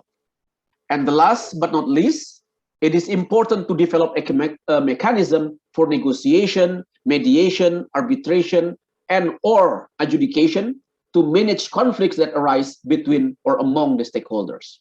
So that's all our policy brief and recommendation. So now I give the screen back to Ibu Yanti. Thank you very much for your attention. Thank you, Pa Ari. I think you have succeeded in briefly and clearly presented the policy brief. Let's proceed to the last policy brief number 6, who will be presented by Ibu Nike Boyster of Sweco, Netherlands. Ibu Nike, please, the time is yours. Thank you very much for introduction. And let me share my screen. Thank you everyone for your presentation so far. Although I've been following a bit the process of all the policy briefs, it's still good to hear everything. And thank you very much for the introductions in the beginning as well. Yeah, we've been working with a group of diverse people on this topic, basically about what can we do around capacity building in Jakarta. Based on our experiences in partly working in the government and working with the government, but also working from educational institutions where, it's already been, people have been working already on trying to build a bridge between different institutions and build capacity. So, and me, I have been working since 2011 in Jakarta and often with different governmental organizations. So based on our experience, we have identified what are main issues that we see regarding capacity building and how can we deal with it. So first I would like to say that even though we see some issues, we identified 2 main issues. I would also like to say that in the last years, I have seen a lot of changes in Indonesia and in Jakarta, and I see that capacity is getting stronger. However, there are many complex issues. It's a very complex and big city, and everything coming together makes it only more complex to manage things with all the different institutions that are there. But I think there's improvements, but it remains complex. So we say capacity building, meaning integration, interaction, strong cooperation among different organizations is a very important thing to solve flood-related problems, to actually create a comprehensive flood management system in Indonesia. And we see two main issues, and those are the silo working culture and dynamic structural changes. And I think in such a big city such as Jakarta, it is quite normal to have a bit of a silo working culture, but we see it as an issue. And it means that people are really working in separate silos between in their own organization, in their own department, but also on their own governmental level. And interaction between that is sometimes difficult because of budgets, because of targets, and all these kind of things. And what we see is the dynamic structural changes, and that is that people are being swapped around. Every couple of months, every 3 months, it is possible by governmental, well, basically someone who's a bit higher up, to move people around between departments and organizations. And somewhere you could say that is good if you look at the silo working culture, because people move around and actually build up their own knowledge. But at the same time, it stops the knowledge development within one department. It stops the knowledge transfer between people. And that makes it sometimes you're suddenly working with someone who's actually not really familiar with certain topics. And that's really, really a pity for building a stronger flood management system and implementing the technical and semi-technical topics we have seen in the previous policy briefs, but also all the ambitions and great projects that we see, because it just makes it that it takes longer to implement things. Well, we have several recommendations that we see, and that's based on a couple of projects, but also experiences that we see in Indonesia. I will highlight a few. I cannot highlight them all, and I think also the previous presentation in Policy Brief 5, I think is interacting a bit with this, talking about roles and responsibilities between stakeholders. I think that suits very well several things that we mentioned. So we say, we should stimulate multi-stakeholder cooperation in practice. So in a lot of projects that needs to happen already, but we should facilitate it more. It should be actively facilitated. So make sure that from different departments, people actually have to work together to come to a solution. And you can do that on the ground, you can do that on project level, but you actually need it on a more longer term and a stronger basis. So that needs to be facilitated from higher up as well. So could you, for example, merge and synchronize targets and goals so that you actually work on the same goal together? But also we think it's good to expose people from different governmental levels to issues and best practices. What we saw is already the more nature-based solutions, the ecological solutions. But if you see things from other departments, but also things on another place in Indonesia or even abroad, I think you can experience things in a different way. And then you might be pushed to cooperate with other organizations, because simply the more innovative and new solutions that are there can't be solved with only one department. And for example, broad competence development fits a bit to that. Participants profile mix, I think also suits very well to what has been mentioned in Policy Brief 5 about roles and responsibilities. And it should be mixed, so people should meet each other more often and develop things together. And furthermore, we say if you organize specific capacity building activities where you cooperate and organize cooperation between departments, you should also come back. So not only organize it once or twice or 3 times maybe in a year because there's a program running, but after 2 or 3 years, you should repeat and again meet with the people. And hey, what did we improve? What did we learn from this? And that's often something that's being forgotten in capacity building activities. It is one program, and after a while, you just close up. So those are the main things that we would like to share with you. And of course, you can read the policy brief to get a bit more detail. I had to keep this brief. And if there are questions, I think I will see them in the chat. Thank you very much. Thank you, Nike, for your presentation. So we have arrived at the end the presentation of the 6 policy briefs. Perhaps nice to know that the production of the policy briefs have involved about 30 authors, and also next to that about 15 viewers, and more, so in total more than 30 institutions. I will withdraw myself as your moderator and will hand it over to Anissa Trianti. Please, Anissa, proceed. Thank you. Trianti. Hello, everyone. I think Trianti has introduced me a little bit in the beginning, but let me introduce myself again. My name is Anissa Trianti. Can you hear me very clearly, by the way? No? Yes, Anissa. Can you hear me? But it's... Yes, it's clear here from Indonesia. Okay, good. Right, let me try again. So my name is Anissa Trianti. I am a postdoctoral researcher at the Copernicus Institute of Sustainable Development, Utrecht University. And I'm here to moderate the question and answer session.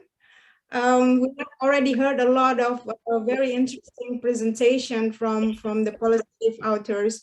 And we also already received some questions in the chat, but unfortunately, because we only have 25 minutes of time, so we need to select some of these questions.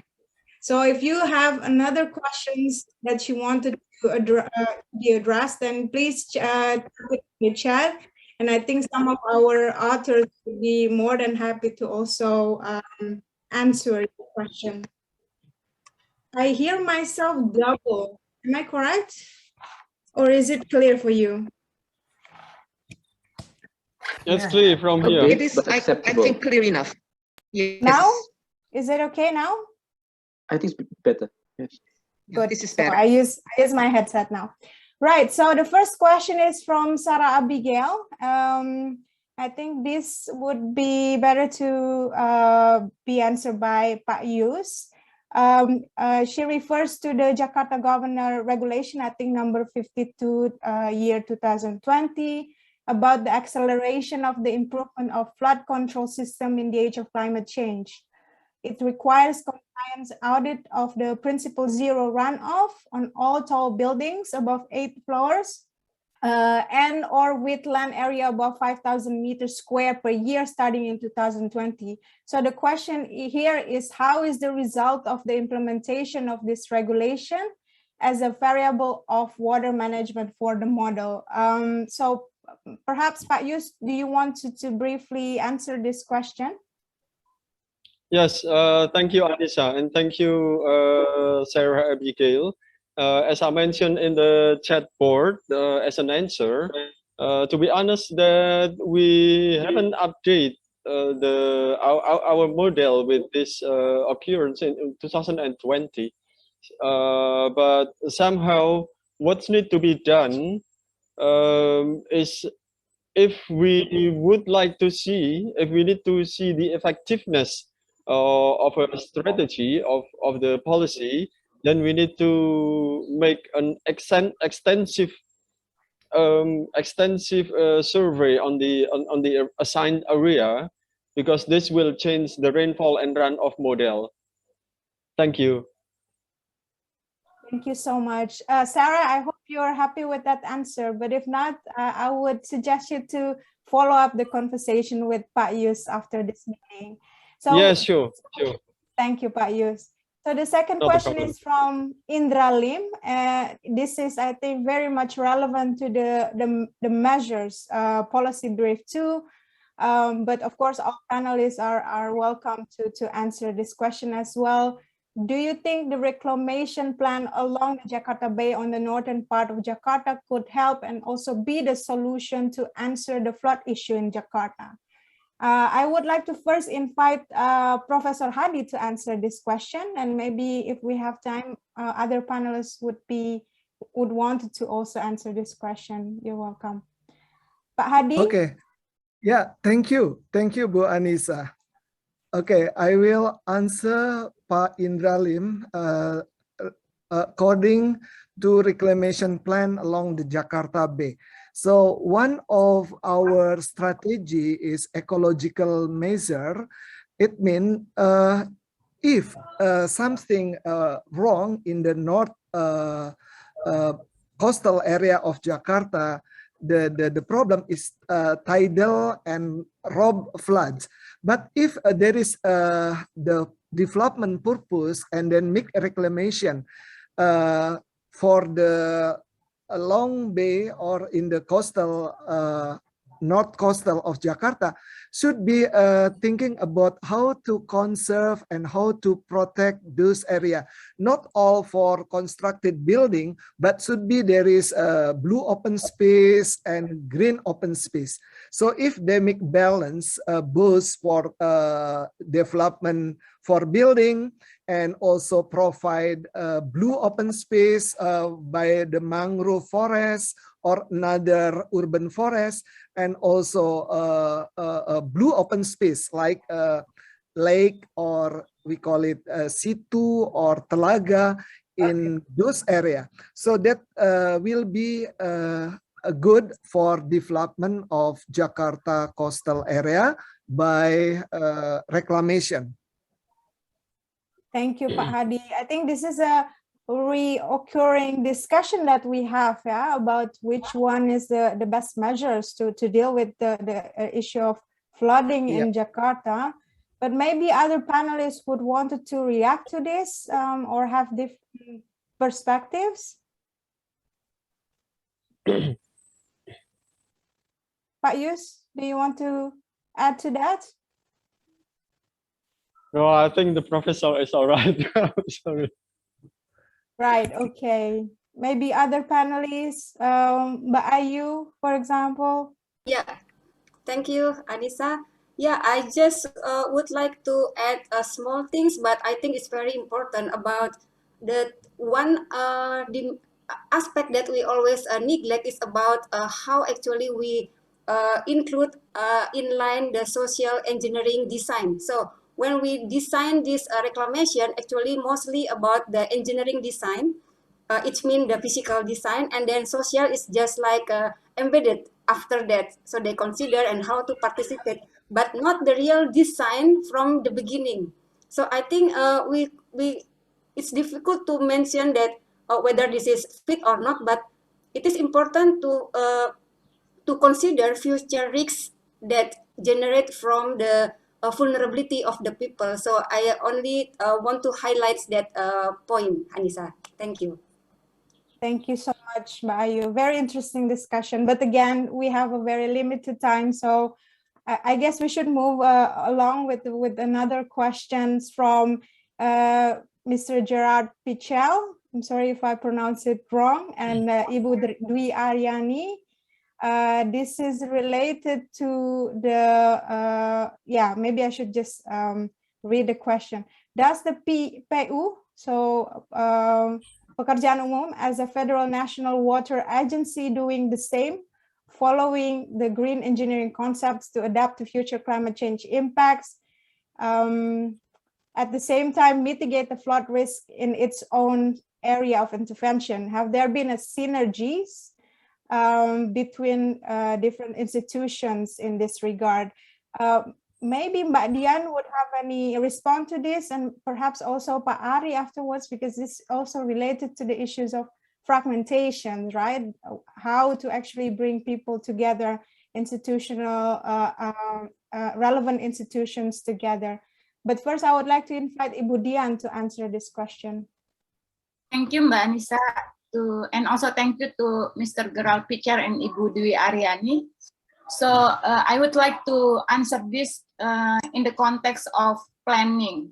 So in Indonesia, planning regime is based on administration hierarchy from national, provincial, and also district or municipality level. And unfortunately, the plan it's not have a same period in each hierarchy or also in the same level of the government. So when the even though there are flood management measure within national spatial plan, provincial spatial plan, and also district spatial plan, but the implementation of the plan maybe it's not could be different time because of the difference of budget year of each government hierarchy level. So for the example, PU have authority to build the banjir kanal timur ya dan banjir kanal barat in Jakarta. But the task or the task to relocate people on those areas is the task of the DKI provincial government. So that's why it could be like or the gap in terms of the scheduling to implement the effort, the flood management measure. That's why we recommend it on our policy. There is a concerted effort between government hierarchy to implement flood management measure in time of budget years for each government administration. Thank you, Mbak Dian. Right, so Pak Ari, do you have any addition to that? Yeah, just a short addition perhaps. So I think in any coordination, as Budian already mentioned, yes, we need a better coordination mechanism. Yeah? And the eco-regional approach could be seen as a solution for that. But for any coordinations mechanism, it is very important, of course, to have a clear role and responsibilities among different parties or different entities within that collaborations or coordination. And apart from that, any coordination mechanism should also be supported by a clear authority and a clear budget also. So to make that coordination and any program resulted from that coordination mechanism to work. So yeah, so that's all perhaps. Thank you, Pak Ari. Very important reminder. I think this is also the point that has been mentioned by Nike earlier about the importance of a support from top down also, like parallelly to give this budgeting power, but also the political power as well. So the next question we have from Yosia. I think this is somehow linked to the previous question about measures, and Pak Hadi has already answered this question, but perhaps Yosia, if you don't mind, we put it in a chat and maybe Pak Hadi could answer also these questions from you for the sake of time, unfortunately. And we have another question from Bapak Koswiriks. The question, well, a comment, very nice comment that the policy briefs are very good addition to ongoing work, but how to accelerate action to reduce subsidence and to strengthen existing walls, and how to bring main decision makers together. I actually want to invite Pak Koswiriks to ask this question directly. Pak Kos, are you there?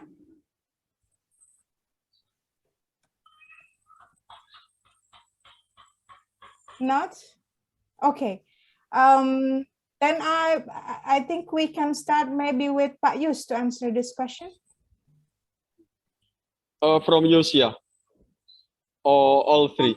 Pak Koswiriks, regarding how to accelerate action to reduce subsidence and to strengthen existing walls. Yes, it's like, it seems that my sound is modulating, but I will speak out somehow. I'm with land subsidence, Pokja land subsidence. What is the English name for Pokja? Budian. Task force. Yeah, task force. Yes, task force for land subsidence. And we kind of agree that the main cause of land subsidence is soil water extraction. So that's the first thing. even though it is not the single thing that control land subsidence in Jakarta. This unfortunately will also affect on the coastal wall, and it is we can see that it is pertinent in the field that strengthening the coastal wall and the wall will crack or will need to be maintained year by year or maybe sooner. I think that's what I could answer as an engineer. Yeah, right. And maybe I would also like to have an addition to Pak Yus. I'm agree that land subsidence, one of the factor is the extraction of groundwater. But so one of the solution is put government, either DKI Jakarta or national government, could provide or enable the regulation on extraction of groundwater, especially in the area that prone to the land subsidence. That's the first, and the second. Until now, there is no institution authority that have that there is no single institution formally that have an authority to publish or to produce land subsidence data. So based on our experience and my fellow researcher, we are the scientists gather the land subsidence data independently. So there is no such thing like a formal institution that provide or monitor the land subsidence data in Indonesia. And I think those data are important to be produced regularly to monitor the land subsidence. That for the starting. Thank you, Mbak Anissa. Thank you very much, Pak Yus and Mbak Dian, for very insightful perspectives and answer to this question. Well, we only have 5 minutes left, but I wanted to ask this third question from Ade Pradipta, actually to Nikkei and Mbak Ayu. Nika, you mentioned about your experience working with the institutions dealing with the flood issues. And again, this issue of fragmentation, how you can bring people together. But perhaps from your own experience researching Jakarta, what should be the most practical strategy to do this? That's not an easy question. Well, I think in all cases, and what you see, I think to integrate strategies, I think you should start really early in the process. And what I see, what we try in the Netherlands, and I say try because it is also complex here to do that, is in very early in the process we try to get policies together. And actually that's something that I'm working on now on multiple projects in the Netherlands as well to do that. And I think that's an opportunity for Indonesia to do this. But I think, for example, we've been working on the climate action plan for Jakarta, and I think there have been already steps in integrating several governmental goals and targets together in one plan. And I think that's a very important first step. So to make sure that when you develop a strategy, when you develop a program, that you sit together with different organizations and already try to see like, hey, what is it what we have, and where do we have synergies? Where do we have a shared goal together? That would be the main thing. And in all cases, you need budgets from all different departments and all different organizations. I think those need to be aligned in some way as well. And that's I think the most complex thing. Thank you. Start early. Yeah. Thanks. And a follow-up question to Mbak Ayu is about the inclusiveness, right? I mean, we're talking about institutional engagement, but how to actually involve the local community. So is there any insight from you about the practical solution to deal with this? Yeah, exactly. Just at what Nika mentioned before, actually the policy brief 4 also highlights that actually everything's already there in the policies and regulations. And then we also find that there's a perspective of inclusive from the social angle, and then economic and environmentally. if the government or we can apply this in the practical and programmatic level, I think what we call as participation will be realized clearly. I mean, sometimes we use the term of participation, but not really participation. Sometimes we only ask the representation of the community to join and just hear the dissemination. But if our proposal of the inclusive in the policy brief could be applied, I think we will understand what is the participation should be. I think that's the message from our team. Thank you so much. Thank you for a very nice discussion, questions from the audience, and also the answers from our speakers. But Yulia, could you move to the next slide about conclusion? I don't think I should conclude. I'm able to conclude everything in a systemic way, but we see that there is no silver bullet or single solution to manage floods in Greater Jakarta, and integrated flood management requires improvement in all sectors. We also hear about the importance of understanding biophysical system now in the future to be able to respond to that in terms of measures, governance measures, socioeconomic measures. And we need to find an effective way to deal with the fragmentation issues, how to contextualize measure, and also focusing on transformation. By that, I would like to conclude this session, but we'll have another, the main session, let's say the launch itself. So I would like to give the floor back to, well, actually to Ibu Wiwi on behalf of the initiators. Thank you very much for the participation in this discussion section.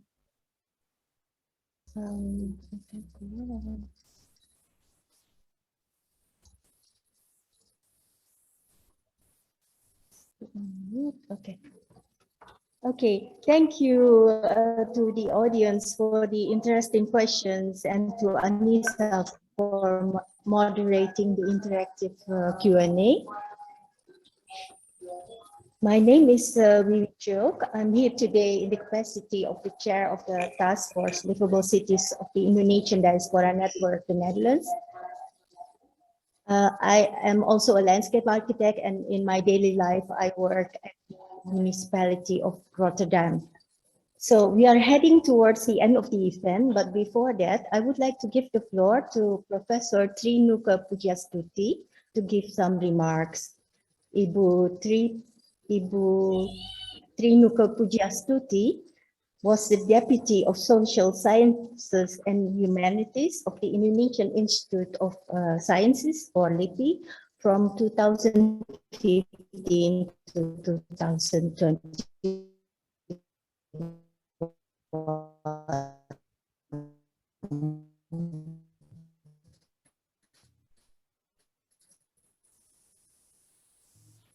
Hello, can you hear me? We can hear you, Bu. Yes. Okay. Because the sound is not good enough. Okay, thank you, Ibu Wiwi, Excellency Ambassadors, our acting chairman of Indonesian Social Sciences Institute, BRIN, distinguished speakers, participants, Please go publishers. ahead, Ibu. Yeah, thank you. And committee.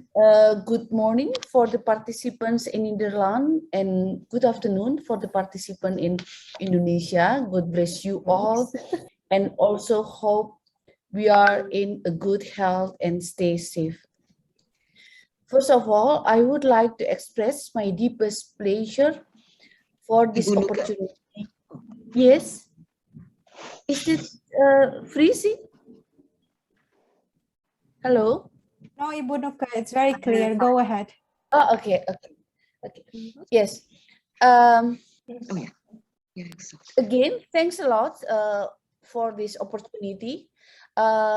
Ladies and gentlemen, I will start with introducing the LIPI, actually. LIPI, which is now a part of the National Research and Innovations Agency, or BRIN, actually has long experiences to study from interdisciplinary approach and intensive promoting exclusive approach for the policymakers with regards to disaster and climate changes studies. they have a really significant track record. At least there are some examples that are very prominent that I can mention. First, resilience for the community through the Core Map program, which adopted by UNDP for 16 other countries. Second, revisions of national action plan of the climate change in collaborations with many institutions and ministries, as well as most UNESCO. Direct policy input to the National Development Planning Agency, Bappenas, related to sustainability, building back a better livelihood after Palu disaster. And it has become a part of national action planning of Palu recovery. And of course, since the beginning of pandemic COVID-19 until now, there has some partner for the COVID task force or the National Disaster Management Agency, BNPB, in the consortium format, namely social panel team. So today, I believe the launching of 6 policy briefs are confirmations and more commitment focused on disaster risk reductions. Sustainability livelihood in the local community is due to Indonesia geologically, hydrologically, climatologically, and ecologically prone to disasters and climate change, and this vulnerability are widespread throughout the country, especially in Jakarta. Let me focus on Jakarta. One of the critical issues in Jakarta is floods. Since a century ago, Jakarta has experienced regular flooding, and effort to manage risks have been conducted. But risks of the flood with economic and social losses are still significant highly. Even though there are several studies, but the problem of flood is really complex, not only in the term of mitigations of social and ecological impact of infrastructure measures, but also the problem of institutional and authority perspective. It's really challenges. Therefore, the social sciences and transdiscipline approaches are strongly needed in the risk governance in order to precise manage risk. LIPI in collaborations with the Indonesian diaspora and also invite many expertise from university in Indonesia, try to contribute to the enhancement flood mitigations in Jakarta. There are 6 policy briefs, it's really great for me, that has written by more than 20 people, expertise from 17 institutions and university. So congratulations to all of the experts contributor. I do appreciate with this initiative. Thank you to the 15 reviewers which were valuable and constructive comments on the draft of policy brief. Thanks a lot about that.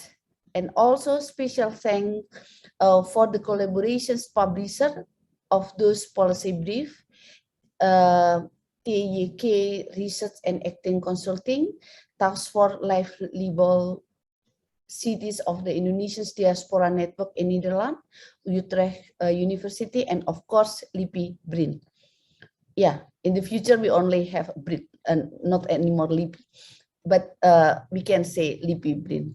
Last but not least, I do hope the collaborations among scientists and practitioners currently is important to develop more as we face intensive of uncertainty and complexity of the globalized world. We hope that the policy briefs could be influence the policymakers to perform the existing flood mitigations, spatial plans, so that in order to respect no one left behind. Thank you. And the floor is back to you, Bus. Hello. Ibu Wiwi, could you take over?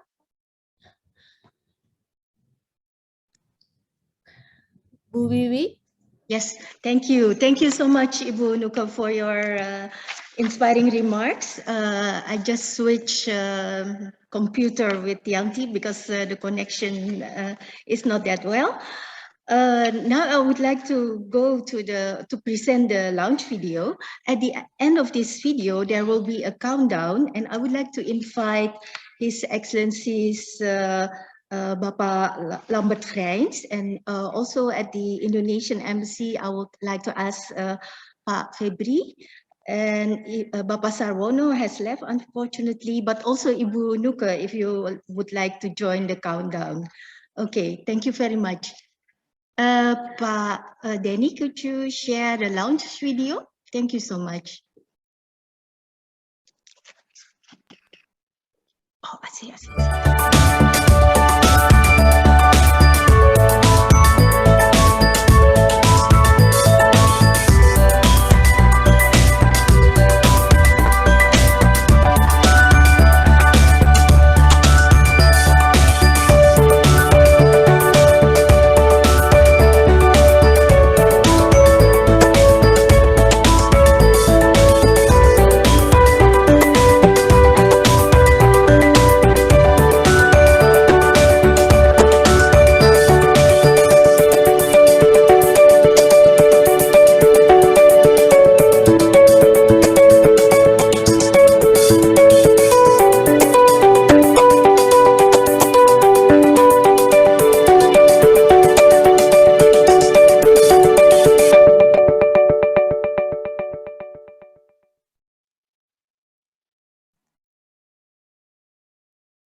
Six, 5, 4, 3, 2, 1, and launch.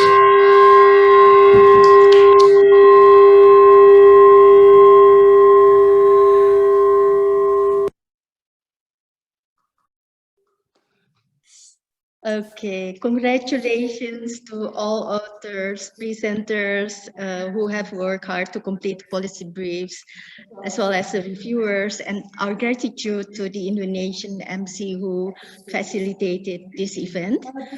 Before we close and make group photos, I would like to show one slide. Julia, can you please share the slide?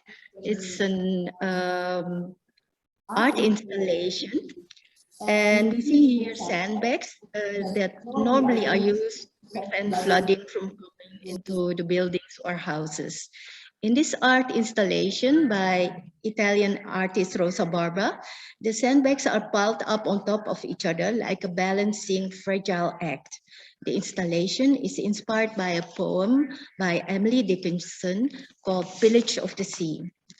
The piled up sandbags each represent world coastal cities that are threatened by rising sea levels, such as Miami, Rio de Janeiro, Chennai, but also Jakarta. The size of the bags corresponds with the number of residents of the respective cities. The position of each bag signifies the altitude of the place in relation to the sea level, which is constantly rising. It is a sort of measuring stick for the transformation we are living in.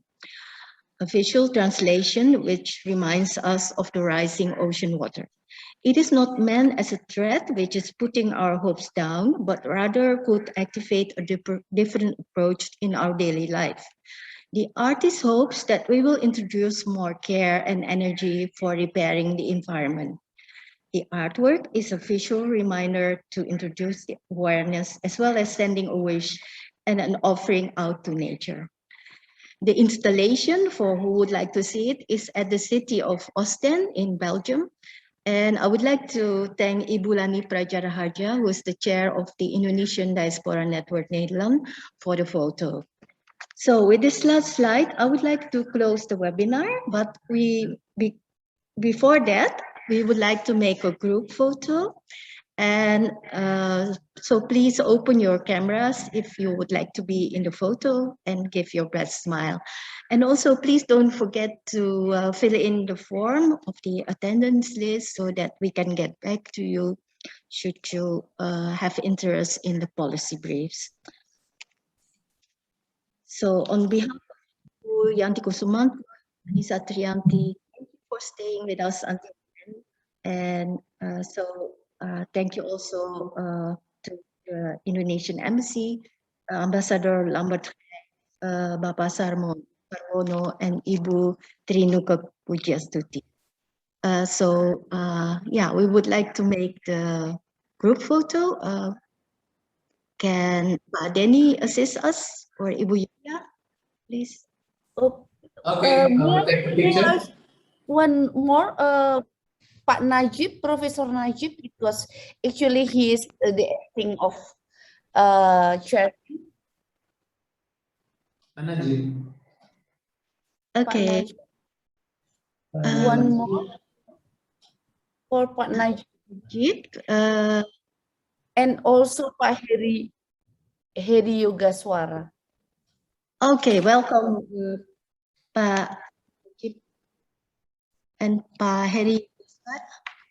Yes. Yeah. Oh, it's already in. Okay. Already in. Would you like to address the audience with one or two words? Thank you very much. I think that's all very good contribution, very excellent contribution in dealing with Greater Jakarta flood in times of climate change. And I'm happy to hear, and also hopefully that in the future we can continue our collaboration and also submit the policy to the government and adopt it by the government in their policy. I think that's all from me. Thank you, Excellencies, Ambassadors, for this event, and also Professor Nuka Pujiastuti, and also all the participants. Thank you very much. Thank you so much, Pak Najib, for your remarks. So now, can we make the group photo? Yes, please. Okay, Pak Denny will count. Please open your camera. 1, 2, 3. Next page, please hold. 1, 2, 3. Next one. 1, 2, 3. And then the last 1, 2, 3. Okay, thank you. Thank you, Wiwi. Okay, thank you so much, everyone. Thank you, everyone. Thank you, Ambassador Franz. Bye. Congratulations for all you all. Thank you so And much. thank you to Bu Nuka, all participants, and everybody who has contributed. Thank you. Bye-bye. Bye-bye. Thank you.